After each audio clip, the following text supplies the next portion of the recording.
What is this? Divorce papers? Right here in the middle of my retirement party?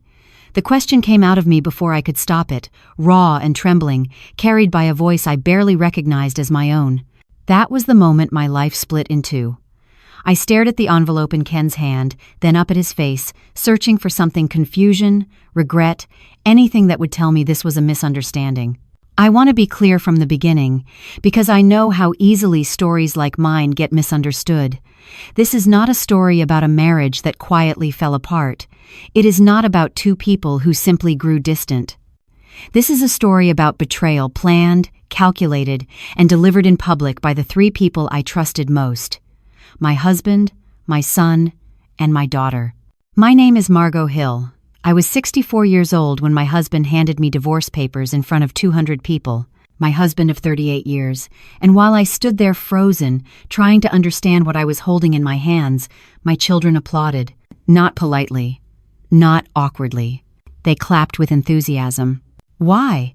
I asked him, my eyes burning. "Ken, why are you doing this? Tonight of all nights?" He didn't answer right away. He sighed, the kind of weary sigh I had heard for years whenever I asked him to explain himself. He leaned closer, lowering his voice, as if kindness were a performance meant only for me. "Because I don't want to keep living like this," he said. "Because I'm done pretending." Pretending. The words struck harder than the papers themselves. My chest tightened, and suddenly images flooded my mind: Sunday mornings with pancakes and burnt coffee, our children laughing at the kitchen table, road trips with the windows down, Ken's arm around my shoulders at high school football games where he used to wait patiently while I talked to parents and students. A family. A real one. Or so I had believed. Tears blurred my vision. I felt them spill over despite my effort to stay composed. "We were happy," I whispered. "We built a life together. I gave everything to this family." That was when the laughter started. Not loud at first, a few chuckles, then more. I turned toward the sound, confused, humiliated, and that was when I saw her. She stood near the edge of the room, a woman I had never seen before, dressed in a red dress far too bold for the occasion.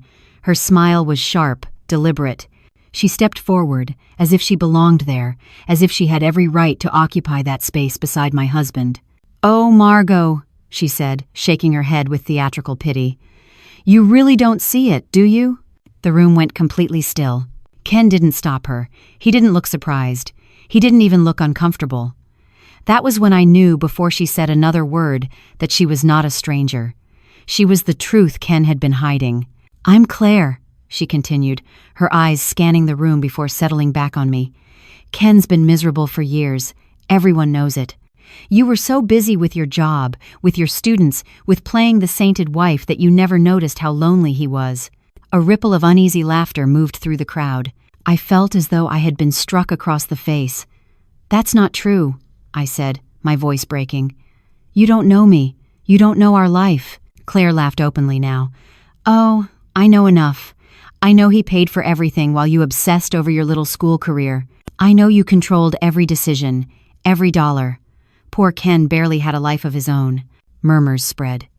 I could feel eyes on me, measuring me, judging me. I saw people nodding, people exchanging looks. A story was forming, and it wasn't mine. "That's a lie," I said, louder now, desperation creeping into my voice. "Ken hasn't worked full-time in years. I supported this family. I supported him." Claire shrugged. "That's your version." Then she smiled again, cruel and satisfied. And frankly, everyone's tired of hearing it. I turned to my children. This was the moment they would step in.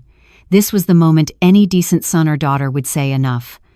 I looked at Jody first, my heart pounding. "Jody," I said, tears streaming down my face now, tell them that isn't true." She didn't meet my eyes. She lifted her glass, took a small sip, and said quietly, "Mom, please don't do this here. Don't do this." I turned to Ben, my last hope. "Ben?" He shifted in his chair, uncomfortable, then stood just enough to speak without really standing up for me. "Mom, you're upset. Maybe it's better if you just sign the papers and go home." That was when something inside me cracked completely. I began to sob, openly, helplessly, the kind of crying that comes from a place too deep to control. I covered my mouth with my hand, but the sound escaped anyway, echoing through the room that had been celebrating me moments before. No one came to my side. Not my husband, not my children, not a single person stepped forward to shield me from the humiliation unfolding in front of them. I had stood up for countless students over the years, had intervened when they were mocked, isolated, or treated unfairly. Yet here I was, a woman in her 60s, being torn apart in public while everyone watched. Ken finally spoke again, his voice firm, almost impatient. "Margot, you're making this harder than it needs to be. Just sign the papers." I looked at him through my tears. This man had shared my bed, my home, my children, my life, and now he was asking me to disappear quietly. The applause came then. Not hesitant, not confused, real applause. My children were clapping again. I don't know how long I stood there, shaking, crying, while the sound washed over me. I only know that something went cold inside my chest, sealing itself shut. Whatever was left of my heart retreated somewhere safe, somewhere unreachable. I signed the papers without reading them. Each signature felt like a small death. When I was finished, I placed the envelope back on the table, beside an untouched slice of apple pie someone had ordered, because they knew it was my favorite. I stood up. My legs were weak, but they carried me forward. I walked past Ken, past Claire's satisfied smile, past my children who would not meet my eyes, and toward the exit. As the doors closed behind me and the night air hit my face, I understood something with terrible clarity. They thought this was the end of me. They were wrong. This was only the beginning. If you felt that in your soul, hit like and drop your city in the comments. You might find someone watching near you. I didn't drive home that night. I couldn't trust my hands to stop shaking. Instead, I stood outside the banquet hall for a long time, beneath the soft glow of a street lamp, letting the cool Ohio night wrap around me like a shroud. The faint hum of the jazz band still filtered through the walls, muffled now, like a party I was no longer invited to. A cab pulled up. Someone must have called it on my behalf, maybe one of the staff. I didn't ask. I slid into the back seat, gave my address, and stared out the window as the city passed me by in quiet blurs. The cabbie didn't speak, and for that, I was grateful. My cheeks were still wet. I didn't have the energy to explain what I had just survived. The house felt different the moment I walked in. It was the same two-story colonial we had lived in for 23 years, but it no longer felt like mine. The pictures on the wall, vacation snapshots, graduation days, Christmas mornings felt like artifacts from a museum exhibit I had wandered into by mistake. I touched the frame of our wedding photo in the hallway, where Ken's younger self smiled beside me, eyes full of something I used to think was love. I didn't go to the bedroom. I went straight to the kitchen. I made tea the way I always had boiled water, 2 bags of chamomile, splash of honey. My hands were steady now, or maybe just numb. I sat at the kitchen table, lit only by the small overhead light above the stove. The silence was thick, broken only by the gentle ticking of the wall clock. 12:22 a.m. Across the table sat the empty chair where Ken used to read the paper, where Ben once did his algebra homework, where Jody would paint her nails and gossip with me about school dances. That chair had seen so much of my life. Now it just stared back at me, blank and cold. The tears came again. This time, I didn't fight them. I cried for the woman I had been that morning, hopeful, excited, maybe even a little proud. I cried for the woman who had chosen to believe in a husband who no longer respected her, for the mother who had loved 2 children who now clapped as she was humiliated. And somewhere between sobs, I cried for the woman I would have to become next. It was almost 2 a.m. when I noticed the email. I hadn't planned to check my phone. I had tossed it onto the kitchen counter earlier, not wanting to see any photos or messages from the party. But the screen lit up, and out of habit, I glanced at it. Subject line: "Just so you know." The sender was Evan, Jody's fiancé. I opened it. "Margot, I don't know what happened tonight, and it's not my place. But I just want to say that I'm sorry for how they treated you. I've kept quiet for too long. There's stuff you don't know, stuff you should know. If you ever want to talk, I'll meet you wherever, whenever. No pressure.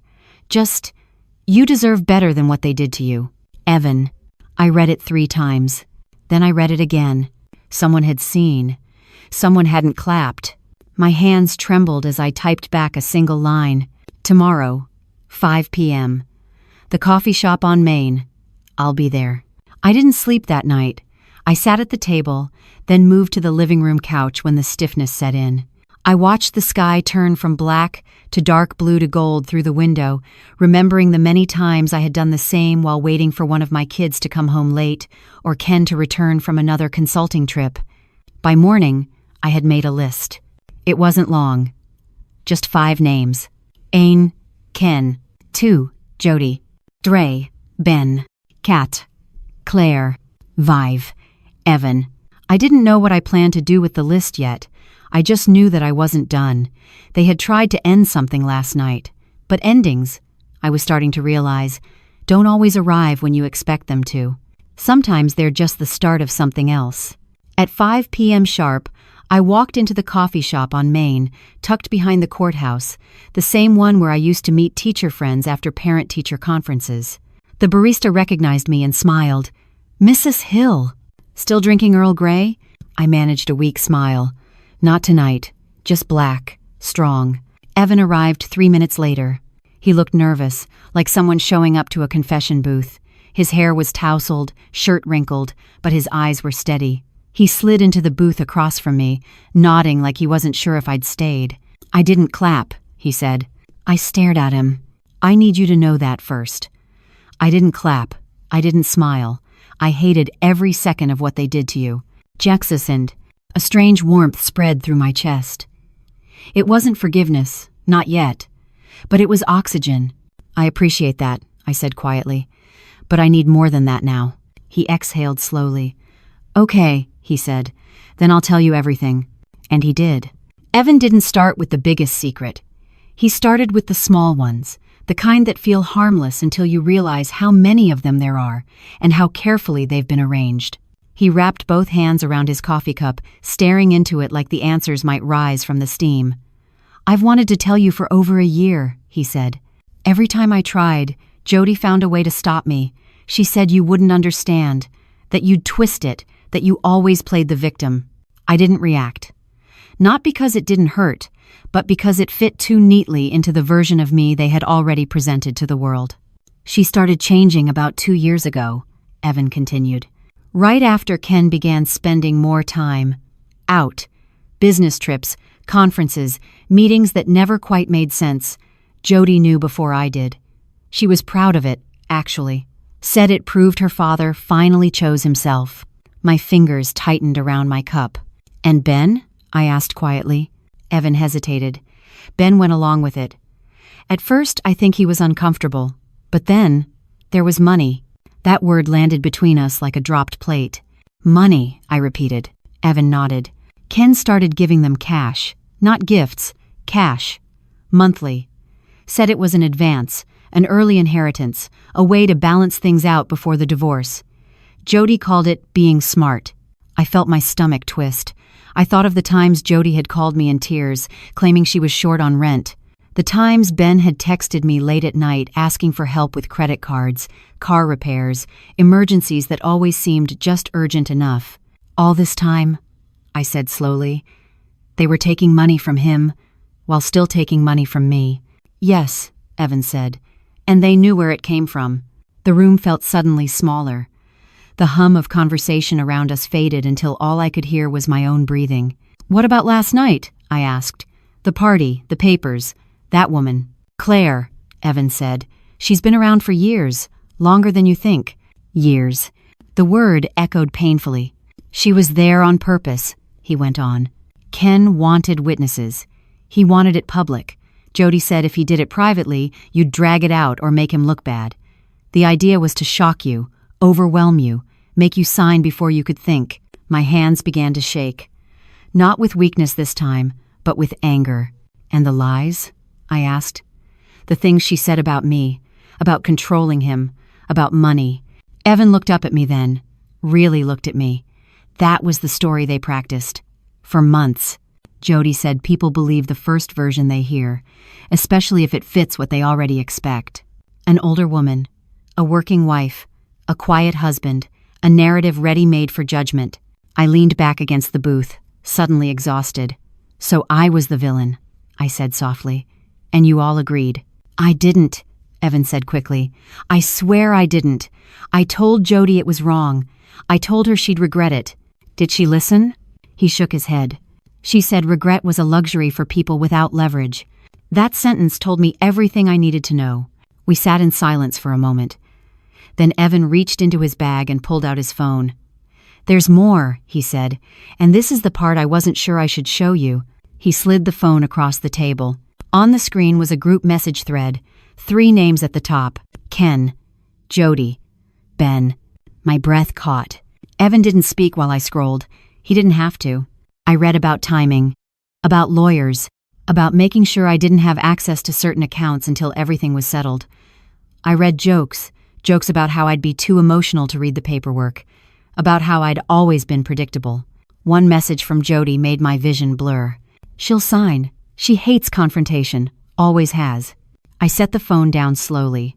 That was true. Once. I had hated confrontation because I believed love required patience. I believed peace was something you protected by staying quiet. I understood now how wrong I had been. "Why are you telling me this?" I asked finally. Evan swallowed. "Because I don't want to be part of it anymore, and because you're not what they say you are. You never were." I studied his face. He looked afraid, but not of me, afraid of what telling the truth would cost him. "You know this changes things," I said. "I know," he replied. "I also know you're stronger than they think. It's partly find, and quote, all the creasers of the revengestories." That was the first time anyone had said that to me in years. When I left the coffee shop, the sky was darkening, the courthouse lights flickering on one by one.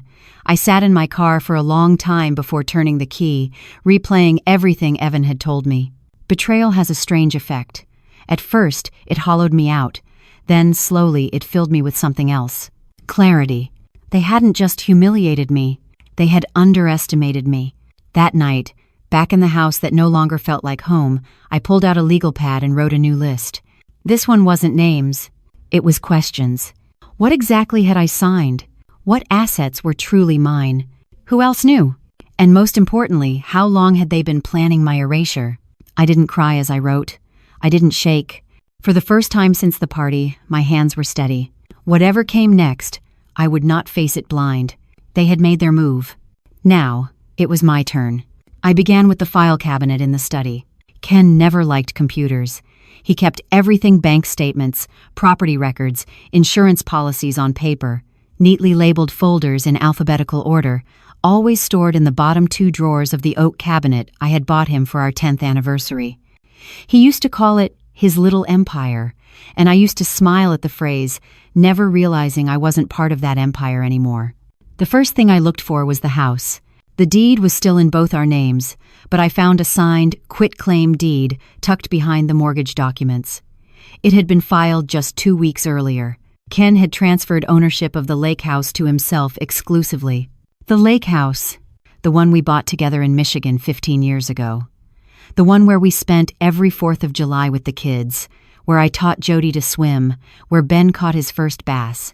It was our retreat, our someday dream, and he had stolen it from me.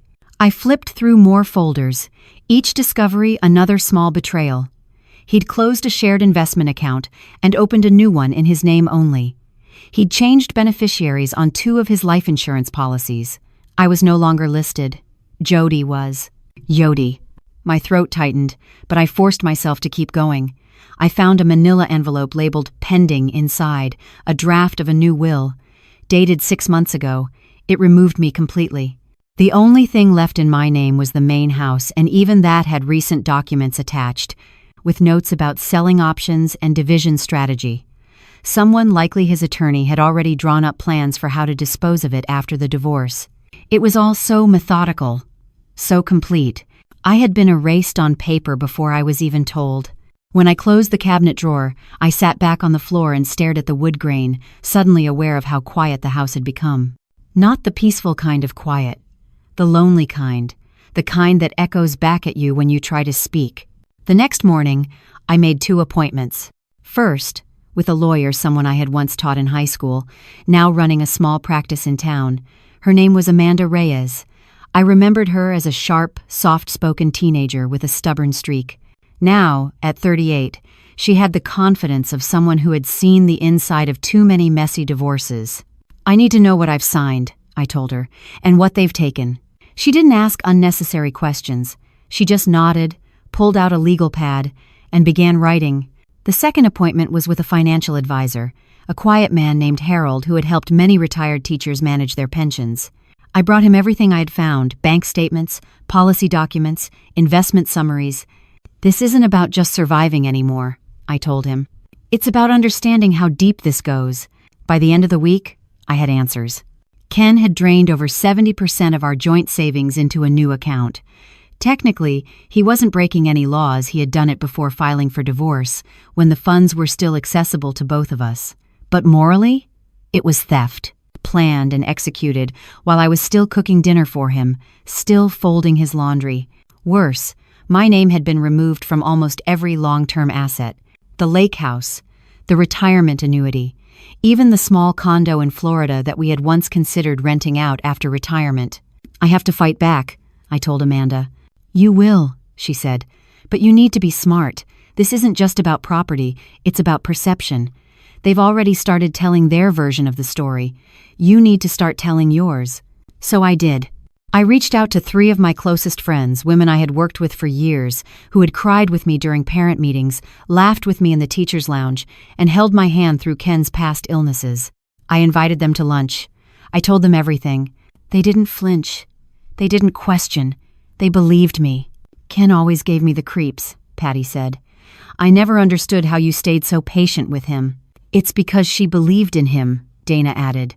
"That's not a flaw. That's character." I felt something shift in me then. I wasn't alone. For so long, I had believed that being betrayed meant being discarded. But now I understood that betrayal doesn't mean you disappear. It means you choose what to do next. And I wasn't going to disappear. That night, I drove to the lake house. It was empty, just as I expected. I still had a key. As I stepped inside, the scent of cedar and lake water hit me like a memory. Everything looked the same. Same leather couch, same mismatched kitchen chairs, same faded photo of the kids by the dock, still hanging above the fireplace. But it wasn't ours anymore. Not legally, not unless I did something about it. I opened the old desk drawer and found the hidden compartment Ken thought I didn't know about. Inside, I found what I had come for: a folder of receipts and transaction logs.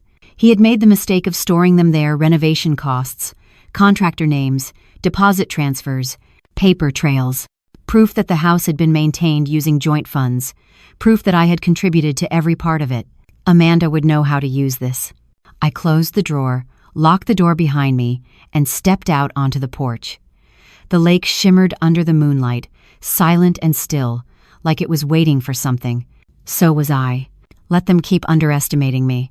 I was done grieving. Now, I was documenting. I didn't plan to confront Jody so soon. But the opportunity came faster than I expected at the grocery store, of all places.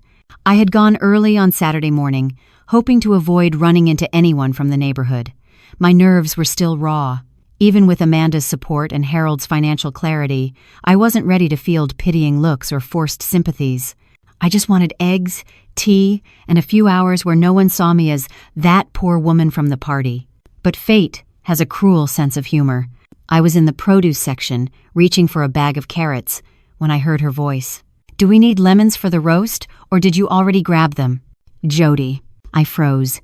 She turned the corner of the aisle with a cart, looking effortlessly polished in athleisure, holding her phone in one hand and a shopping list in the other. Her engagement ring sparkled under the fluorescent lights. There was no sign of guilt on her face, not a flicker of discomfort. She hadn't seen me yet. For a second, I considered ducking behind the stack of green apples. But then she looked up and her face changed. "Mom?" She said it like we were running into each other at a book club, like nothing had happened. I stood still, carrots forgotten in my hand. "Jody," I said, my voice low and steady. "We need to talk." She blinked. "Right now? I'm well. Evan's waiting in the car. We're just grabbing a few things before heading to his parents for dinner." "I am's." She gave me a tight smile, the kind you give someone you'd rather not speak to in public. "You humiliated me," I said. You applauded while your father handed me divorce papers like it was a performance." She looked around nervously. A couple nearby was pretending not to listen while sorting through oranges. "Mom, not here," she hissed. "Please." "No," I said. "Here. Now. You chose to make my humiliation public. You don't get to hide in the frozen food aisle." Her jaw tightened. "It was Dad's decision." "You clapped." "Because I didn't want to make it worse," she snapped. "God, you always twist things." That was it. That was the line I had heard in Evan's text. The narrative they'd been building. That I was the problem, that I made everything harder, that my pain was just another thing to be managed. "You lied to me," I said. "For months, maybe years. You took money from him while still letting me support you." Her face reddened. "It wasn't like that." "He stayed forces 4-3. I saw the messages, Jody," I said. "The ones you and your brother sent. The ones where you laughed at how predictable I'd be, how I'd just sign without asking questions." Her eyes widened slightly. She hadn't known Evan had talked to me. She hadn't known the story was unraveling. "Do you have any idea?" I continued, my voice trembling now, not from weakness but fury, "what it's like to look at your own child and realize she sold you out for comfort?" She folded her arms, but I saw it, the flicker of uncertainty, the mask slipping just a bit. "You always made everything about you," she said. "Even when we were kids, it was always your career, your sacrifices, your stress. Dad was just there, invisible." I shook my head, stunned. Invisible? I carried that man for years. While he consulted and disappeared, I paid your rent in graduate school when you were too proud to ask him. I gave everything. "You gave what you thought we needed," she said, "not what we asked for." There it was. Entitlement, fully bloomed. "Let me ask you something," I said, stepping closer. "When you saw me crying at that table, did any part of you want to stop it? Did you want to come to me, even for a second?" She didn't answer. That silence was all I needed. I turned to leave, then paused. "Tell your father I'll see him in court," I said, "and tell your brother the same." Jody's face lost all its color. I didn't shop that day. I walked straight out of the store, into the fresh morning air, lungs burning, heart pounding, not from sadness anymore, but from power. By the time I got home, Amanda had already left a voicemail. "Margot, call me back as soon as you can. I've been reviewing the divorce documents you signed. And there's something important." I sat down at the kitchen table, pulse quickening, and dialed. She picked up on the first ring. "They buried something in the language," she said. "Page 11, subsection C. You waived your right to future claims on shared intellectual property." "I don't understand," I said. Amanda paused. "Do you remember that book you helped Ken with? The one he self-published?" "The historical war novel?" I said. "I edited every chapter. He couldn't even structure a sentence without me." "Well," Amanda said slowly, "it's been picked up by a small press. They're marketing it. There's a movie option on the table. Your name isn't on any of it." I went silent. I remembered the hours I'd spent fixing that book. Fixing him. I'd rewritten entire sections, restructured the plot, even paid for a developmental editor he never met. He called me his silent partner. Now I understood just how silent he intended me to be. "I think we have grounds," Amanda said, "but you'll have to go on record. You'll have to fight publicly." I looked around the kitchen. My empty house. My quiet phone. "I'm ready," I said. That night, I pulled out a box from the hallway closet, old drafts of Ken's manuscript, with my handwritten notes in the margins. I laid them out across the table. Evidence.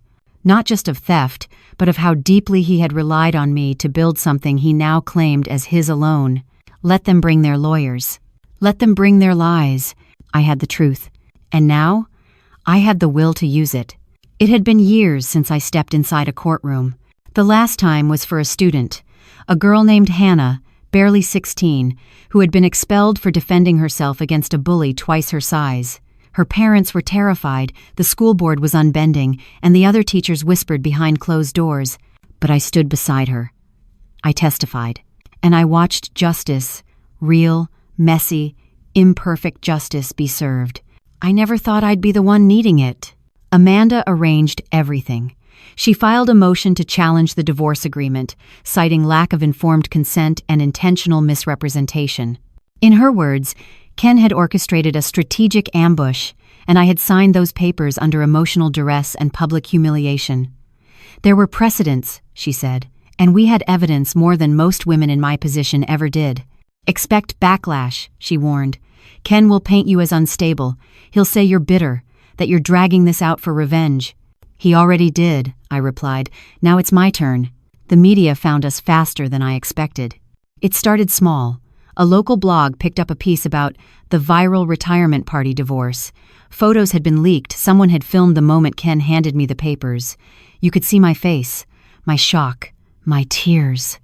Claire's smirk, the applause. It was sickening. But it sparked something. Suddenly, people were talking not just about me, but about what it meant to be discarded after decades of loyalty. Women wrote in, anonymously and publicly, sharing their own stories. Men commented too, some with scorn, some with shame. Amanda asked if I wanted the video pulled. I told her no. Let them see it, I said. Let them see what betrayal looks like in broad daylight. Then came the court summons. Ken had filed a motion to dismiss my challenge, claiming everything had been fair and consensual. His attorney, a slick, polished man named Richard Kane, issued a statement to the press, calling the situation a sad example of emotional instability, mischaracterizing lawful action. Claire gave an interview to a morning talk show. She's just angry because she lost control, she said. She ran that family like a company, and when Ken finally chose peace, she called it betrayal. It's disdainity. It was an effective lie, beautifully delivered. She even wore blue, calming, trustworthy. She looked into the camera like she was protecting a wounded man from a tyrant. I watched it all from my kitchen, the same place I had packed lunches and signed report cards and wiped away childhood tears. She's not even good at lying, I muttered. Amanda called minutes later. Let's hit back. We didn't go to the press. We went to the facts. Amanda submitted a 22-page brief detailing Ken's actions in the months before the divorce. The financial transfers, the asset concealment, the false disclosures. Attached were copies of my handwritten edits on his manuscript dated, time-stamped, in my handwriting. We submitted testimony from Evan. Reluctant, shaken, but firm. He confirmed the planned humiliation, the coordinated silence, the false narrative. Then we filed for injunctive relief to freeze the lake house, the retirement account, and the intellectual property profits from the book pending formal review. Ken responded by going silent. No more interviews, no more statements. But I knew that silence. I had lived beside it for years. That was the sound of a man losing control. 2 weeks before the hearing, I received a letter. No return address. No name on the envelope, just my name in familiar handwriting. Ben. The letter was short. Mom, I don't know how to say this except to say I'm sorry. I was wrong. I was scared, and I thought Dad would take care of us if we took his side. I thought you'd be fine. You've always been fine. I didn't know how badly it would hurt you. I didn't understand what we were doing. Now I do. If you can forgive me someday, I'll be here. If not, I understand. Ben. I read it 3 times. Then I folded it, placed it in a drawer, and said nothing. Forgiveness is not a light switch. It's a wilderness you walk through. And I wasn't ready, but the letter mattered. Not because it erased what he'd done, but because it reminded me I wasn't invisible. Ken's silence ended 3 days later, in the form of a counteroffer. His lawyer proposed a revised settlement. I'd get half the value of the lake house, a portion of the book royalties, and a sealed non-disclosure agreement. In exchange, I would drop all claims and end public commentary. Amanda laid the paper between us like it was toxic. They're scared, she said. I nodded. Then we're not done yet. That night, I walked the neighborhood. The trees were blooming, the sidewalks empty, the air still thick with spring. I passed houses where I had once led book clubs, where I had delivered casseroles after funerals, where I had watched my children trick-or-treat in pirate costumes and princess crowns. My life had been full, beautiful, even in its pain, and it wasn't over. I stopped in front of the community center. There was a flyer on the door, Storytelling Night for Women Over 50. Share your journey. I tore off the number, because I had a story to tell, and it was just getting started. The first time I stepped onto the stage at the community center, I felt like a child again, unsure, exposed, clutching a story too large for my own hands. The room wasn't big, maybe 30 chairs, a small wooden platform, a microphone that crackled when the organizer tested it. But to me, it felt like standing in front of the world. The women in the room were like mirrors, gray-haired, silver-bangled, some with walkers, some in leather jackets, all carrying years in their posture. They smiled gently, nodded as I stepped up. No judgment, just space. Space to speak. I wasn't going to talk tonight, I began, gripping the podium. But then I realized if I don't start telling the truth, I'll spend the rest of my life buried under someone else's version of it. There were murmurs of understanding. My husband of 35 years handed me divorce papers at my retirement party. My children clapped. A sharp inhale rippled through the room. I saw eyebrows raise, hands still, eyes fix. And for a while, I thought I deserved it, I continued. I thought maybe I had become too much, too demanding, too boring. That's what they told me, in subtle ways, over time, that my usefulness had expired. I paused, my throat tightening, but then I started to remember. I remembered the nights I stayed up helping with homework while he traveled, the weekends I spent organizing birthdays while he wrote his book, the hours I poured into being the glue while they lived like guests. Silence now.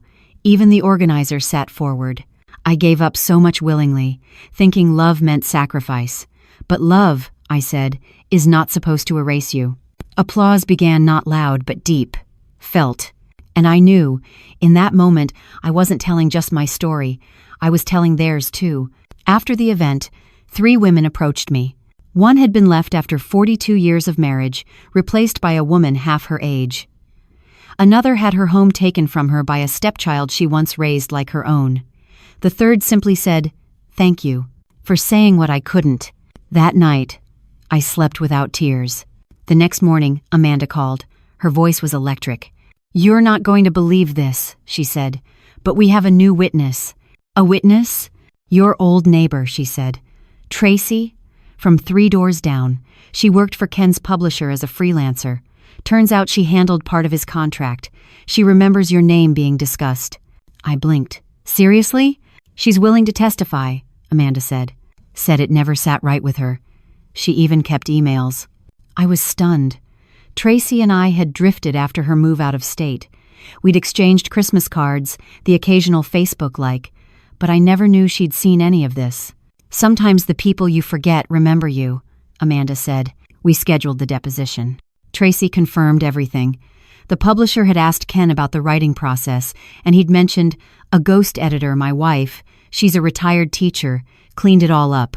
When asked if she'd be credited, Ken had laughed. No, she prefers to be invisible." Invisible. That word again. Only now, it lit a fire in me. That afternoon, I made another decision. I reached out to the local university's continuing education office. I had always loved teaching. Retirement had taken that from me, but not forever. I inquired about a seminar series, creative nonfiction and personal narrative. When the director heard my story, she offered me a spot. "You could call it Reclaiming the Voice," she said. "Older women have so much to say. They just need a safe place to say it." And just like that, something new began to grow inside me, not just defiance, but direction. The days leading to the hearing passed quickly. The media had quieted, but online support swelled. A podcast mentioned my case. A journalist requested an interview. Amanda advised caution. "Speak truth, but don't burn too many bridges yet." And then, a package arrived. No return address again, but familiar handwriting. Inside was a photo album. Not new, not purchased one of mine. From the old hallway cabinet, the one where I kept family vacations, school plays, Christmas mornings. Tucked inside was a note. "Mom, you were always the one who remembered everything. We were just too blind to see it. I'm sorry. Jody." I stared at the album for a long time. My handwriting was on every label. Ben's first baseball game. Jody's 9th birthday. Mom and Dad, Lake Michigan, 2006. My life was in those pages. My work, my love, my invisible labor. Now visible again. I didn't call her. Not yet. But I didn't throw the album away either. Instead, I placed it on the coffee table, front and center. A reminder that my story was not just one of betrayal but of presence, of memory, of a woman who had always been there, even when no one acknowledged her. And now, the world was beginning to listen. Courtroom 6B was colder than I expected. Not the temperature, though the air conditioning was relentless. It was the atmosphere, sterile, impersonal, a vacuum where emotion was unwelcome. The judge hadn't even looked up yet, flipping through papers, his expression unreadable. Amanda sat beside me, her folder thick with exhibits, her pen poised like a sword. Across the aisle, Ken wore his best charcoal suit. He looked thinner, older, but still smug. Claire was absent, perhaps advised to stay away from optics like this. His lawyer, Richard Kane, whispered something to him, and Ken nodded without looking in my direction. I didn't need him to. I knew exactly who he was now. The clerk called the case. Amanda stood, her voice strong, clear. Your Honor, we are here to present evidence of willful deception and coercion during the execution of the divorce settlement between my client, Mrs. Margot Pierce, and the respondent, Mr. Kenneth Pierce. The judge finally looked at us.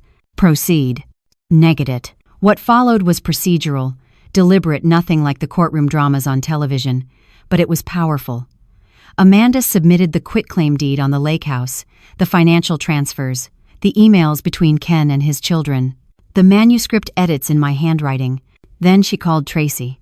I hadn't seen her in person in years. She looked older, but her voice was sharp. She testified calmly, professionally, confirming that she had heard Ken describe me as his editor, that my contributions had been pivotal, and that the publisher had been misled about the authorship. Ken's attorney objected repeatedly. Speculative. Hearsay. Irrelevant. But the judge allowed it. When it was Ken's turn, he stood with his hands clasped behind his back, like he was giving a lecture. He denied everything, of course. Said I was confused, bitter, trying to rewrite history. Amanda didn't flinch. She let him speak. Then, she asked one question. Mr. Pierce, in the years leading up to your divorce, did you ever credit your wife, publicly or privately, for her editorial work on your manuscript? Ken hesitated. I may have mentioned her. Did you put her name on the cover? No. Did you offer her co-authorship? She didn't ask for it. Amanda paused, then smiled gently. Is it your understanding that love requires asking for what one deserves? Ken blinked. I don't understand the question. She didn't need to repeat it. The judge adjourned for the day with a promise to review the evidence and render a decision on the amended settlement within 2 weeks. As we exited the courthouse, the sun felt like a foreign thing, bright, honest, unavoidable. Amanda exhaled. That went better than I expected. I nodded. Now we wait. I have lines. The following days passed in a strange quiet. The press had moved on to another scandal. Claire made no further appearances. Ken stopped responding to media inquiries. The silence was almost unsettling, but in that silence, I found space. I returned to the community center and finalized the schedule for the writing seminar. 10 women signed up. The first session opened with a prompt. Write about a moment you realized you had a voice, but weren't allowed to use it. The stories were raw. One woman wrote about being told not to cry at her husband's funeral. Another about being denied a promotion because she was too close to retirement. They wrote in long sentences, in shaky handwriting, in the language of the silenced, and I guided them. Not as a victim, but as a witness. Ben called one evening. I let it go to voicemail. His voice was hesitant, lower than I remembered. Hey, Mom. I just wanted to say I heard what you said in court. I know you probably don't want to talk to me yet, and that's okay. I'm proud of you, and I'm sorry. He paused. Jody is having a hard time. She won't say it, but she's watching everything. She's scared. We both are. You don't have to call back. I just wanted to say I love you. I didn't cry. Instead, I walked to the closet and pulled out a box I hadn't touched in months. It held old report cards, Mother's Day cards, drawings from when they were small stick figures and hearts, and the words, Best Mom Ever, in crooked crayon. I sat on the floor and flipped through them, page after page of childhood memories. None of those moments had prepared me for this, but they reminded me of who I had been, who I still was.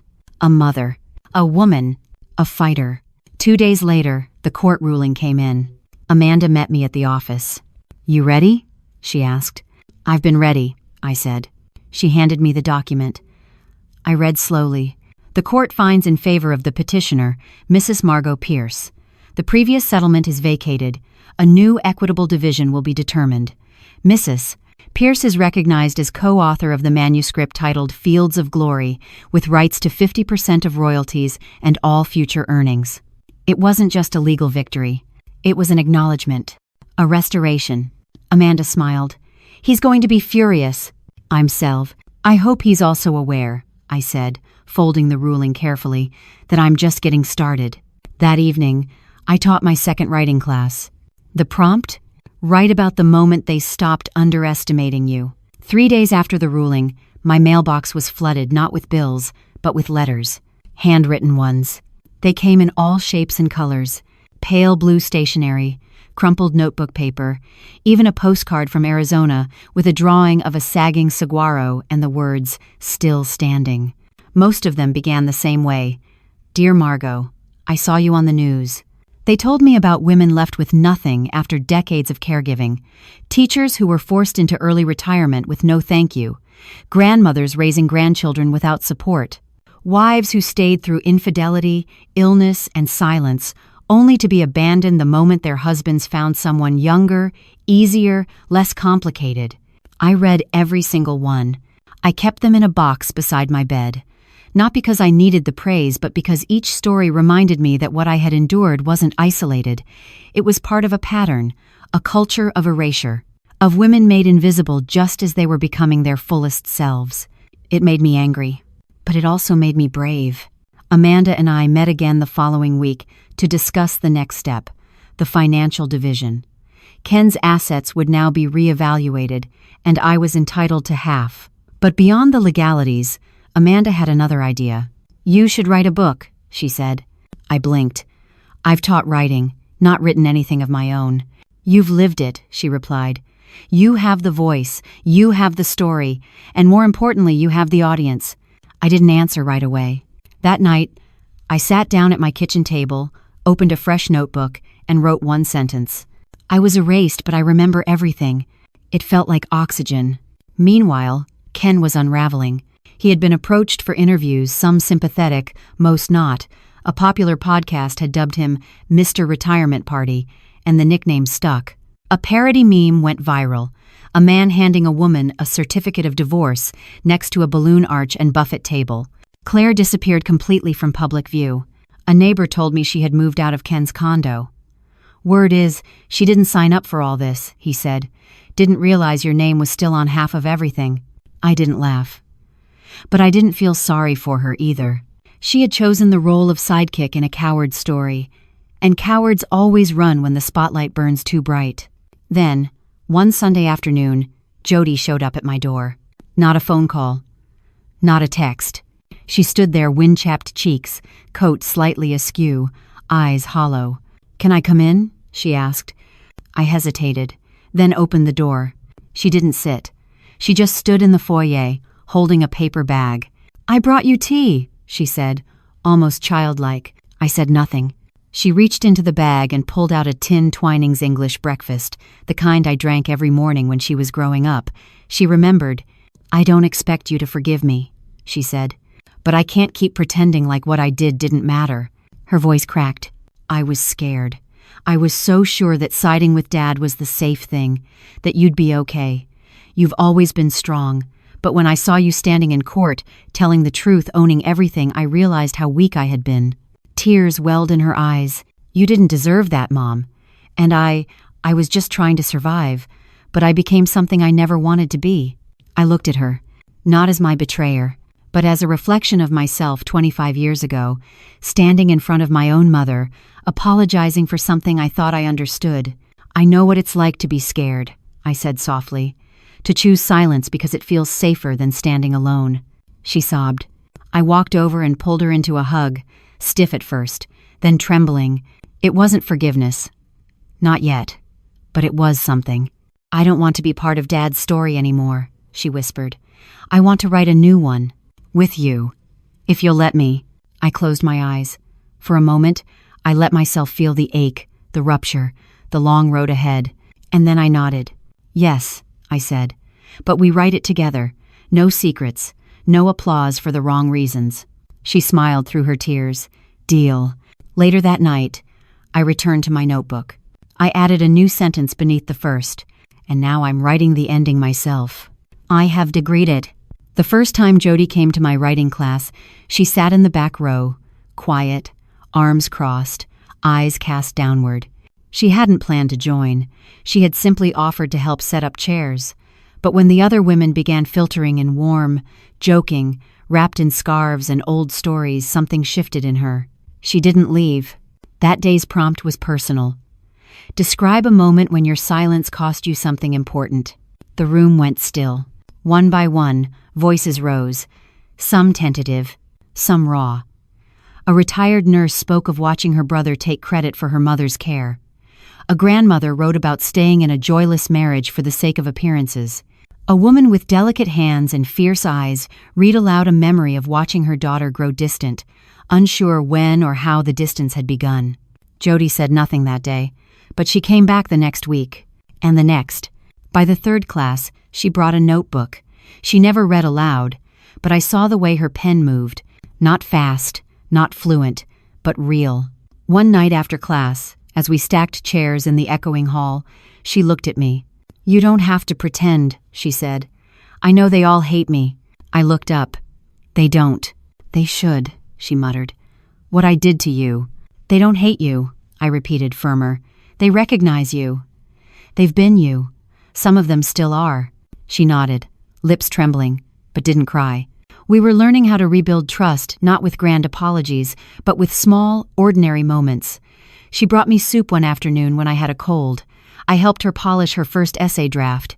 We watched a movie in silence, each on opposite ends of the couch, still unsure if laughter meant things were okay again. Meanwhile, the financial proceedings with Ken progressed slowly. Amanda was relentless. The assets were dissected. Hidden accounts surfaced. A second cabin registered under Claire's cousin's name was traced back to Ken's funds. Amanda presented it all with surgical precision. By the time it ended, Ken's legal team was scrambling to negotiate a quiet settlement. He offered me 65% of all shared assets, a formal public acknowledgement of my role in the book, and a letter of apology to be filed with the court. I refused the apology letter. I don't want it written for the court, I told Amanda. I want him to say it, to my face. And as needed. Amanda blinked. You sure? I deserve to hear it, I said. Not for closure, for accountability. So we arranged a meeting. In a neutral office, 2 glass walls and a round table, Ken walked in looking smaller than I remembered. His suit hung loosely. His eyes were tired. I didn't stand. Neither did he. He sat, adjusted his tie. I never thought you'd take it this far, he began. Then you never really knew me, I replied. He looked at me, eyes narrowing. You always were. Dramatic. No, I said calmly. I was always invisible, and that made it easy for you. He exhaled. Look, I'm not proud of how things happened, but we both know our marriage wasn't perfect. No marriage is, I said, but most people don't weaponize a party and applause to end it. He swallowed. Looked away. I waited. Finally, he said it. I'm sorry. Just those 2 words. No qualifiers. No excuse. But I'd known him long enough to hear the weight in them. I nodded. Not as forgiveness. Not as acceptance. But as acknowledgement that, finally, he'd stopped pretending he was the only victim in our story. After he left, Amanda turned to me. That was brave. I shook my head. That was overdue. That night, Jody invited me over for dinner. Ben would be there too. I hesitated, then agreed. It wasn't easy. Ben looked older than I remembered. Not physically, but emotionally. His eyes carried something fragile. Regret, perhaps. Or simply shame. We sat around the table like a family again, but this time with silence that wasn't forced. It was space. A cautious peace. Jody served roasted chicken with rosemary, just like I used to. Ben brought pie. We talked about everything but the past until Jody broke the quiet. Mom's writing a book, she said. Ben looked up. Really? I nodded. About all of it. About what women like me go through and how easy it is for people to forget we're still here. Ben swallowed. I'd read that. In 7, you should, I said. Because one day your daughters will ask about the kind of man you chose to be." He flinched, just slightly, but then nodded. "I want to be better." "Then keep showing up," I said. "That's where it starts." That night, as I drove home under the quiet stars, I thought about how far I'd come. From a tearful woman at a banquet table to a teacher, a witness, a woman reclaiming not just her story but her voice. I parked the car, stepped into my home, and opened my notebook. I wrote, "This chapter ends not with justice served, but with strength reclaimed." It was on a Thursday afternoon, 3 weeks after that dinner, when the publishing offer arrived. The envelope was heavy cream, the kind used for wedding invitations and important things. The return address read Hollis & Wren Publishing, New York. I recognized the name. It was the same house that had published Ken's book. Inside was a letter formal, crisp, and astonishing. They had heard about my story through the court filings, through Tracy's testimony, through whispers in the industry. They wanted to offer me a book deal, a memoir, full creative control, editorial support, a publicist. They called it a cultural moment. I sat at my kitchen table, tea growing cold beside me, heart thudding. The letter didn't ask me to write about revenge. It asked me to write about survival, visibility. The arc from humiliation to empowerment. They believed women would want to read it. They believed women needed to read it. And for the first time, I did too. I showed the letter to Amanda, who beamed. "You did this," she said. "You didn't just win your case, you changed the conversation." I showed it to Jody, who cried. "I'm so proud of you, Mom," she whispered. "I want my girls to read it someday." I have say. Even Ben, who stopped by the following Sunday with bagels and an uncertain smile, asked if he could share the news with his coworkers. "They all watched the hearing," he said. "You've got fans at the office." It was surreal, and it was just the beginning. The working title came to me in the middle of the night. The applause wasn't for me. I emailed it to the editor the next morning. She replied within the hour. "Powerful, chilling, it'll make people look twice. It's no-ver." The next few weeks were a whirlwind. I began to write every morning at 6 a.m., before the sun rose. Just me, a mug of coffee, and memories I had spent decades trying to suppress.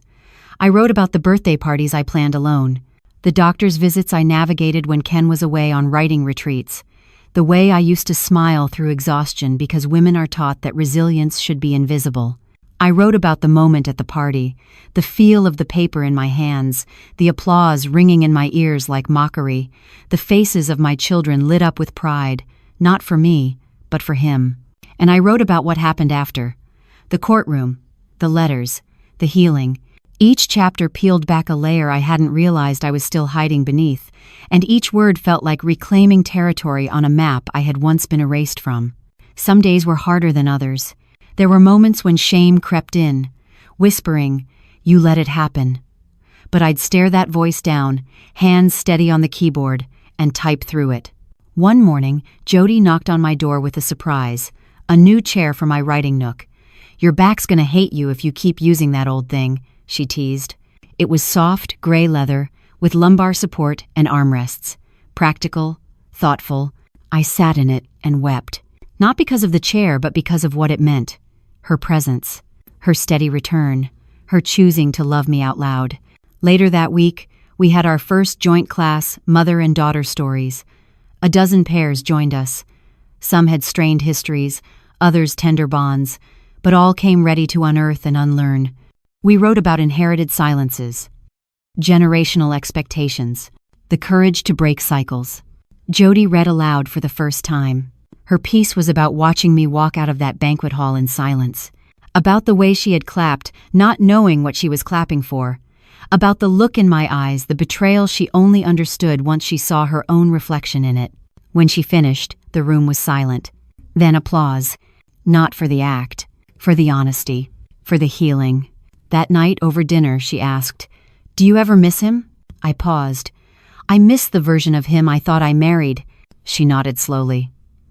"Do you think he ever really knew who you were?" I thought for a long moment. "No," I said softly, "but I think I'm just starting to find out." Because that was the truth. For most of my life, I had defined myself by my roles. Wife, mother, teacher, editor. Always someone to someone else. Now, I was learning to be someone to myself. The publishing date was set for spring. There would be interviews, a book tour, even a feature in the Atlantic. Amanda joked that I'd need a manager soon. But what mattered most to me was the email I received one night from a woman in Oregon. "I've been erased too. Your story helped me start writing mine. Thank you for stepping into the light so people like me can find the path." I printed it and taped it to my mirror. Every morning, I read it out loud, not to remind myself of what I'd been through, but of who I had become. It began with an email I almost deleted.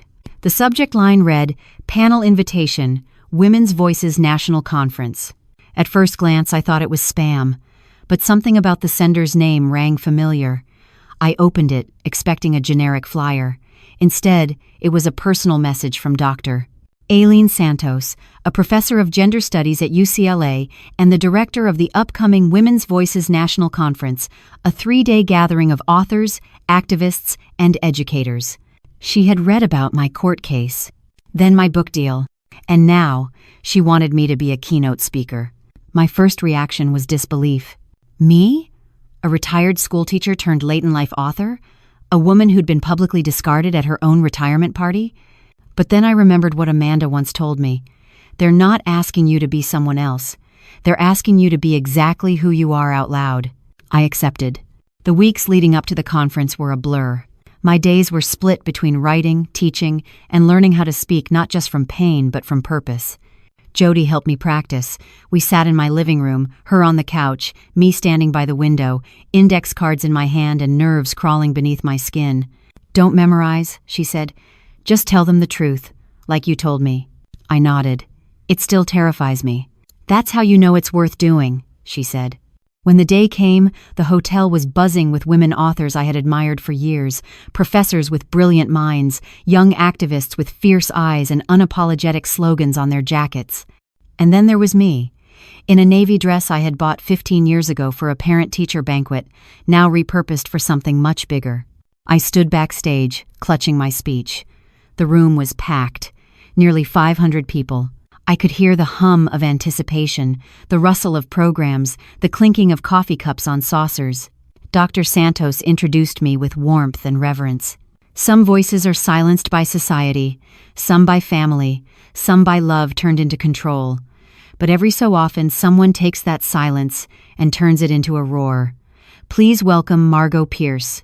The applause was deafening, but this time I knew exactly what it was for. I walked to the podium, heart steady. The lights dimmed slightly, spotlight warming my shoulders. I adjusted the microphone. "My name is Margot Pierce," I began. For 35 years, I was a wife, a mother, and a teacher. I poured my life into raising good people, into building a home, into being the silent partner in someone else's success. And I was proud of that. A pause. Until the day I realized that silence was being mistaken for agreement, for irrelevance, for permission. The room went still. I was handed divorce papers at my own retirement party, applause ringing in my ears. My children clapped. My husband smiled. And I stood there and let it happen. A few gasps, murmurs. But what they didn't know is that I was listening, watching, remembering, and eventually writing. I took a breath. My story is not unique. That's the tragedy. Women across this country, across the world, are erased every day. Not with violence, not even always with malice, but with indifference. With a casual dismissal of their worth once they've served their purpose. Heads nodded, eyes glistened. "But here's what I learned," I continued. "Your purpose doesn't expire when someone stops applauding. Your voice doesn't vanish just because others stop listening. You can reclaim your story on your terms, in your time." I told them about the letters, about the writing classes, about the quiet strength of women who refused to let the world decide when they were finished. And I ended with this: if they clap when you fall, let them. Just make sure they're still watching when you rise. The room erupted. Not polite applause thunder. Women stood. Some shouted, some cried. Afterward, I was surrounded. A college student hugged me and whispered, "I'm scared to be like my mother, but now I see she's been brave all along." A retired nurse thanked me for telling the truth we were never allowed to say out loud. And Dr. Santos offered me something I never saw coming. How would you feel about turning your class into a national program, a curriculum we can offer in communities across the country? I stared at her. You mean me? Teaching nationally? She smiled. Your voice is national now. That night, back in my hotel room, I stared out at the city lights, a skyline I had once only seen in pictures. Somewhere below, women were still rising out of silence, out of shame, out of rooms where they had once been overlooked, and I was one of them. I picked up the phone and called Jody. How'd it go? She asked. I smiled, tears in my eyes. They clapped again, I said. But this time, it was mine. A week after the conference, I was invited to appear on national television. It was a morning talk show, Good Morning America. I laughed when the producer first called. Are you sure you've got the right Margot? I asked. I'm not an actress or a politician. She chuckled. We know. That's why people want to hear from you. It was surreal. They sent a car, a stylist, even a media coach, though I politely declined. I'd spent a lifetime crafting my words to soothe others. Now, I finally knew how to speak my own truth. Jody flew out with me, insisting I shouldn't be alone. Who's going to hold your hand backstage and tell you your lipstick looks great? We stayed in a small hotel near Times Square. The night before the interview, I couldn't sleep. The city buzzed beneath the windows, horns, laughter, the echo of late-night dreams. I stood in my robe, watching taxis blur by, wondering how I had arrived here. From a woman abandoned at her own retirement party to a woman about to tell her story to millions. The studio was colder than I expected. Bright lights, nervous energy. Jody stood just out of frame, fingers crossed, mouthing, "You've got this." The host smiled warmly. Joining us today is Margot Pierce, a teacher, a mother, and now, a voice for thousands of women who felt invisible. Her story went viral after a courtroom victory and an upcoming memoir, The Applause Wasn't For Me, already has critics calling it a must-read for every woman over 40. I smiled, heart pounding. Margot, she began, millions have read about your experience. But for those who haven't, can you tell us what happened at your retirement party? I nodded. It was supposed to be a celebration. 35 years of teaching, of pouring myself into my family, my students, my marriage. I stood in front of people I loved, and instead of a toast, my husband handed me divorce papers. A pause. The host's eyes widened. The audience gasped softly. But the real betrayal wasn't the paper, I continued. It was the applause that followed. My children clapped. They thought it was part of the plan. A clean exit, a clever announcement. I looked straight into the camera. They didn't realize they were cheering for the erasure of a woman. The silence in the studio was thick. But, I said, voice steadying, that moment broke something open. And through the cracks, something stronger grew. We talked about the court case, the discovery of the publishing rights, the community writing classes, the letters from women around the world, and the book. When the interview ended, the host reached out and touched my hand. Thank you for your honesty. You're not just telling your story, you're giving other women permission to tell theirs. Backstage, Jody hugged me tight. You were perfect. I laughed. I didn't faint. I'll call that a win. That afternoon, as we flew home, my phone wouldn't stop buzzing. Messages from old students, fellow teachers, strangers. One stood out. My daughter is 17. I watched your interview with her. She cried. She said, "That's what I never want to become."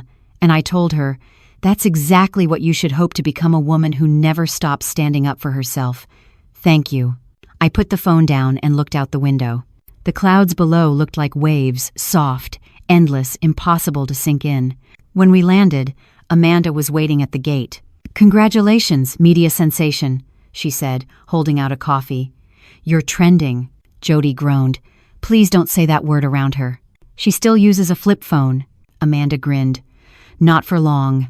You've got interview requests, podcast invites, a book launch party to plan." I stopped her gently. "Let's not forget why we're doing this." Amanda's smile softened. "We won't." The next few weeks flew by. The book's cover was finalized, a simple black and white photo of a woman clapping with an empty chair beside her.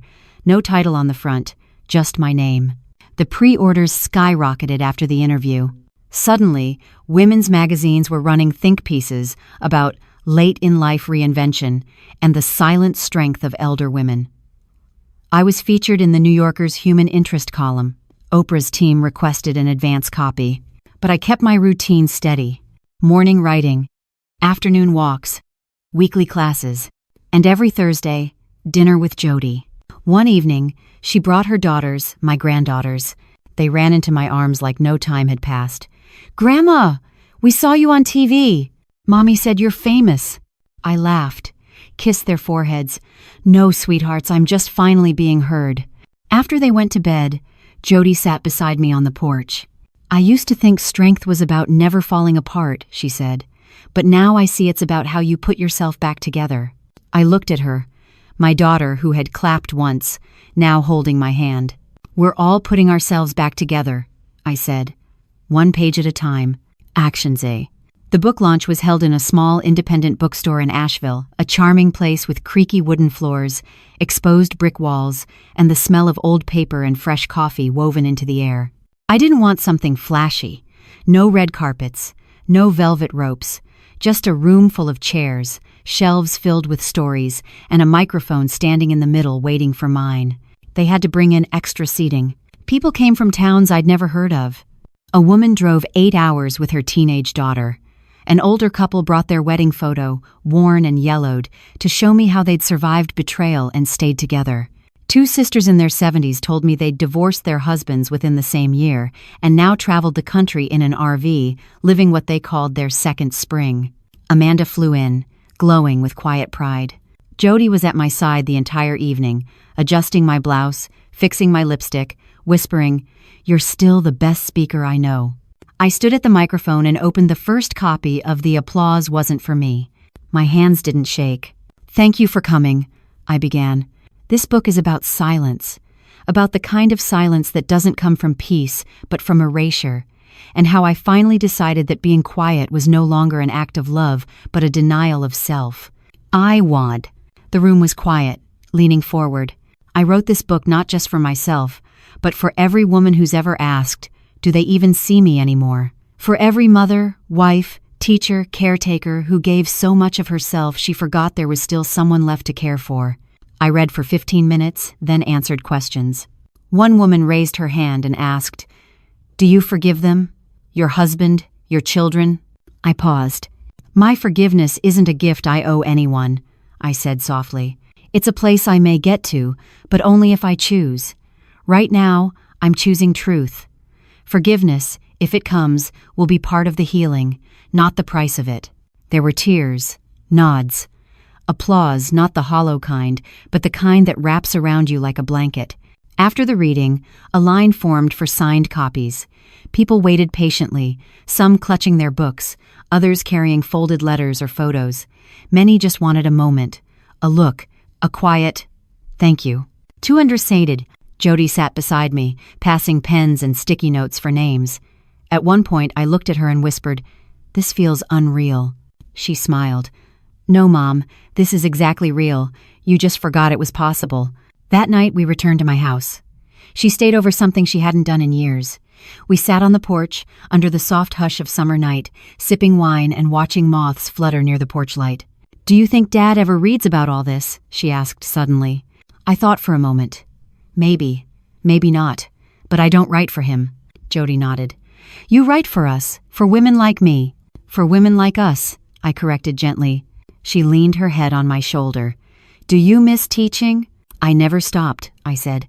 "I just changed the classroom." That week, the book hit the bestseller list. I got a call from the publisher cheering, "Congratulations, requests for more interviews." They wanted to translate the book into 3 languages. They wanted to option it for a film. "I don't care who plays me," I told Amanda on the phone, laughing, "as long as she has wrinkles and a spine." We both burst out laughing. Still, the noise around me was growing, and sometimes, in the quiet hours before dawn, I found myself wondering if I was doing enough, if this movement of mine would last or fade into the next news cycle. Then, one day, a box arrived at my doorstep. Inside were over 100 printed essays from women across the country who had used my book in their own writing groups. A small note read, "You gave us a map. We found the courage to draw our own routes." I sat on the floor and read every one. Stories of midlife reinvention, of escaping long silences, of learning how to speak again, not for applause, but for agency. I realized then, this wasn't just a story anymore. It was a chain reaction. And it was only just beginning. Winter arrived late that year, and with it came silence. Not the heavy, shamed kind that used to weigh down my bones. This was a stillness I had earned. The house, for once, felt full even in quiet books stacked, notes taped to cabinets, candlelight flickering in the kitchen while soup simmered on the stove. My life had rhythm now. Mornings started with letters. I'd sit by the window, tea in hand, and read what women from Maine to Montana had written. Some letters were typed. Some scribbled on napkins. One was written on the back of a grocery receipt, every inch of space used. Most began the same way. I didn't know how to start this, but all of them ended with gratitude. One letter stayed with me. It was from a woman named Teresa, age 72. She had spent 47 years married to a man who rarely spoke, rarely touched her, and never once said, "Thank you." After reading my story, she left him, moved in with her sister, started a pottery class. Asterisk, I didn't know I was allowed to want more, she wrote, until you said it out loud. I pinned it above my desk. In early January, Amanda called. There's interest from a producer, she said cautiously. A documentary. Real interviews. Your words, your voice. I blinked. They want to put me on camera? They want to put you at the center, she clarified. Your story, not just the pain, but the change it sparked. Jody was ecstatic. Mom, imagine how many more people you could reach. End quote. I hesitated. Television was one thing. Film was another. It would mean letting people into my home, my memories, letting them see not just the polished speeches, but the scars, the doubt, the mornings I sat staring at the page, wondering if any of this would last. But then I thought of Teresa. Of all the women whose lives had shifted not because I had screamed, but because I had finally spoken, I said yes. The crew arrived a week later, kind, professional, respectful. They didn't want lights and makeup. They wanted mornings in the kitchen, pages of the manuscript marked in pen, walks with Jody through the local market. One scene captured me teaching a class to a group of retired women at the library. We sat in a circle, our hands wrapped around mugs, sharing stories like passing down recipes. The cameras faded into the background as laughter and tears wove together. I read a new piece aloud. It was about the time Ken and I had painted our first nursery, how we fought over colors, how I finally let him choose. I'd written, even back then, I was practicing the art of disappearing in small, polite ways. The room went silent. And then, one woman said, I gave up law school for a man who left me for his assistant. Another whispered, I raised 4 kids, and when I finally had time for myself, my daughter said, Don't be selfish, Mom. We wrote together for hours. When I got home, I found Jody on the couch, thumbing through old photo albums. She held up a picture, me in the garden, dirt on my knees, her and Ben chasing each other behind me. You always looked so happy, she said. I was, I replied, but I was tired too. Jody looked at me. Do you ever wish you'd left sooner? I thought about that. I think I left exactly when I was ready to stay gone. That night, I journaled. Not in the book notebook, not the one with polished sentences, but in the private one, the messy one. I wrote, Freedom is not just leaving. It's knowing you don't need to ask permission anymore. The documentary team followed me for 3 more weeks.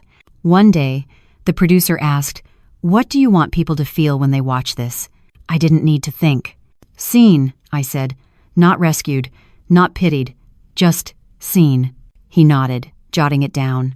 Before they left, they handed me a flash drive. A rough cut, he said. You're the first to watch. I waited until everyone was gone, until the house was dark. Then I played it. I watched myself walk through years of silence, through the party, the courtroom, the classes, the porch talks with Jody, the slow but real rise from invisible to whole. And for the first time in a long time, I wept not from sadness, but from witnessing the truth of my own life. Not as a victim, but as a woman who had refused to stay erased. The documentary premiered at a women's film festival in Austin. I almost didn't go. Not because I wasn't proud, but because some part of me still feared that when people saw the full scope of my life, my silence, my pain, my hesitation, they wouldn't admire me. They'd judge me. But Jody wouldn't hear it. "You owe it to yourself," she said, gently ironing my blouse. "You stood in the fire, now stand in the light." So we went. The theater was modest velvet seats, dimmed sconces, the faint smell of popcorn and dust. I sat in the front row beside Jody and Amanda. The lights dimmed. The title filled the screen. Still Here. The Story of Margot Pierce. It began with silence. A slow zoom into my face, lined, steady, lit by morning sun through a kitchen window. Then my voice. They clapped when he gave me the papers, but the real story isn't what happened that night. It's what I did next. The room stilled. For 72 minutes, my life unfolded. Footage of the courtroom, the writing classes, my porch conversations with Jody, my tentative laughter at the bookstore launch. But what moved me most weren't the grand moments, it was the quiet ones. The camera lingering on my hands as I washed dishes. The slow walk through the garden.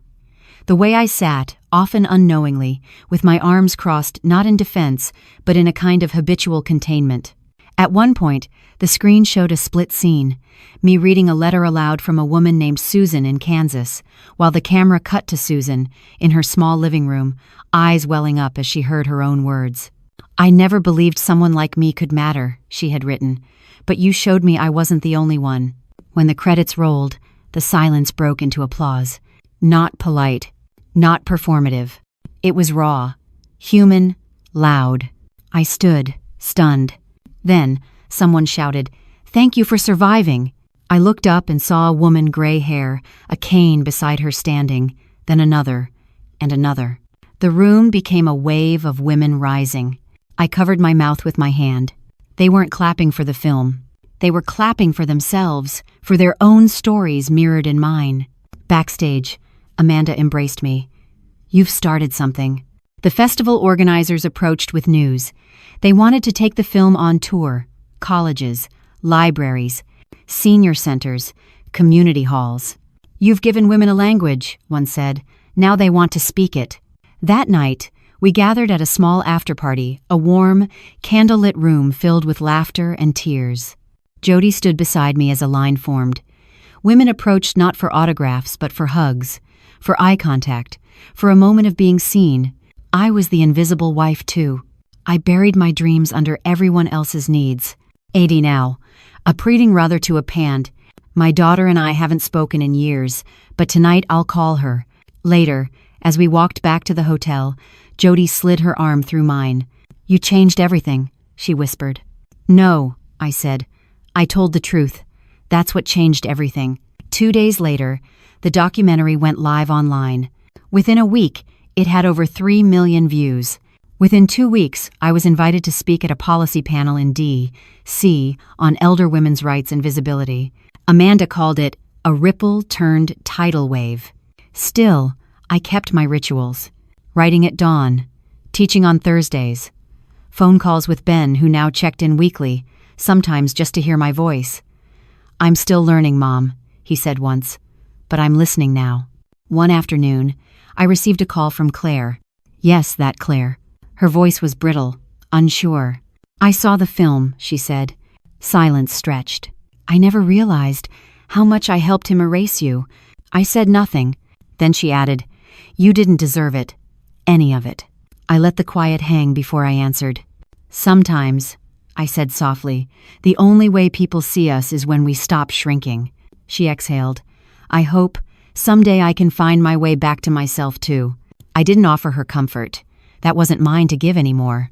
But I did wish her peace, because that, too, was part of my healing. Spring returned like a quiet promise, soft rains, birdsong in the morning, the scent of lavender waking in the garden. I was planting tomatoes when the letter arrived. Thick cream envelope, handwritten, no return address. Inside was a short note, written in Ken's unmistakable handwriting, neat, tight, as if he were still trying to control the page. "Margot, I watched the film. I didn't expect to feel anything, but I did. Shame, regret, maybe something close to grief. You were always the best of us. I see that now. Too late, I know." I'm writing this not to ask for forgiveness or anything else, just to say, I finally see you. Ken. I read it once, twice. Then I folded it and tucked it into the back of my journal, not out of sentimentality, but as a kind of record. Not everything needed to be responded to. Some things simply needed to be acknowledged. Later that week, I taught a new writing workshop, Second Voices, Writing After Silence. It was full. Women from all walks of life, a widow, a retired judge, a mother of 4 starting over after divorce, a woman who hadn't spoken to her sister in 20 years. We began with a prompt. Write a letter to the version of yourself that stayed silent. As the room fell into focused quiet, I picked up my pen and wrote my own. Dear Margot, you did what you had to do to survive. You smiled through bruised spirit. You poured tea with hands that shook. You told yourself it was love when it was really erasure. But here's what you didn't know. Survival isn't the end. It's the beginning. You are allowed to thrive, to speak, to take up space. Thank you for staying alive long enough to find your voice. I'm proud of you. Love, Margot. After class, a woman approached me, gray curls, sharp eyes. You're not just teaching writing, she said. You're giving us back our names. End quote. That night, I walked past the bookstore and saw my book in the window still. After months, still there, still here. A few days later, Amanda called with surprising news. The documentary had been nominated for a regional Emmy. She was beaming through the phone. You realize what this means, don't you? That someone thinks my kitchen is award-worthy? I teased. She laughed. That your truth matters, publicly, permanently. I thought about that word permanently. For years, I had lived like I was temporary, like my worth had an expiration date, like being a woman over 50 meant fading quietly into the background. Not anymore. Ben came over that Sunday. He brought his girlfriend, a kind, steady woman named Elena. They held hands, washed dishes together, talked about planting a garden. Ben and I sat on the porch afterward, the sky turning gold. I'm sorry, Mom, he said suddenly. I looked at him. For clapping. For not seeing. For being a coward when it counted. I placed my hand on his.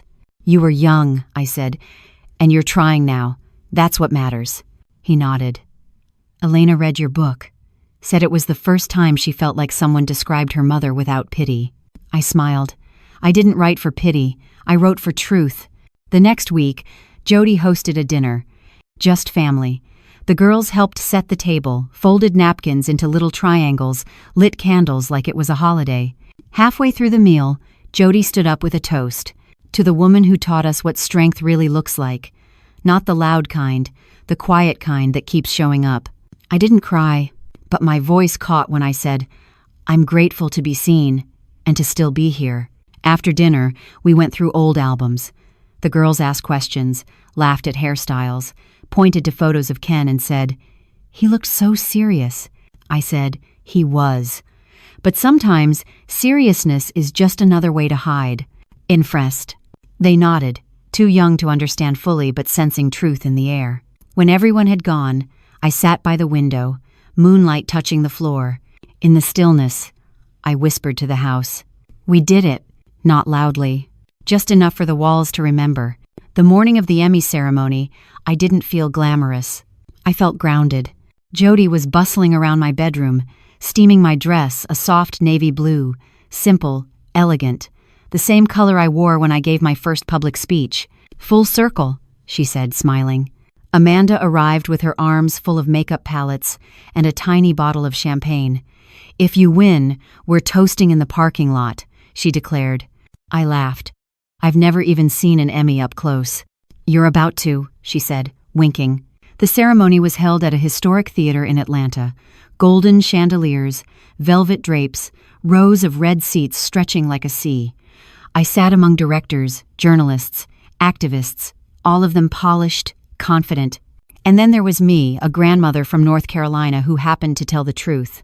When the nominees were read aloud, I barely heard them. My heart pounded, my palms dampened. And the Emmy goes to a beat, stillness. Then, still here, the story of Margot Pierce. I didn't move at first. Jody grabbed my hand. Amanda was already pushing me toward the aisle, grinning through tears. I climbed the steps slowly. When I reached the podium, the lights blinded me for a moment. The statue was heavier than I expected, cool, gold, unreal. I cleared my throat. I didn't grow up dreaming about awards, I began.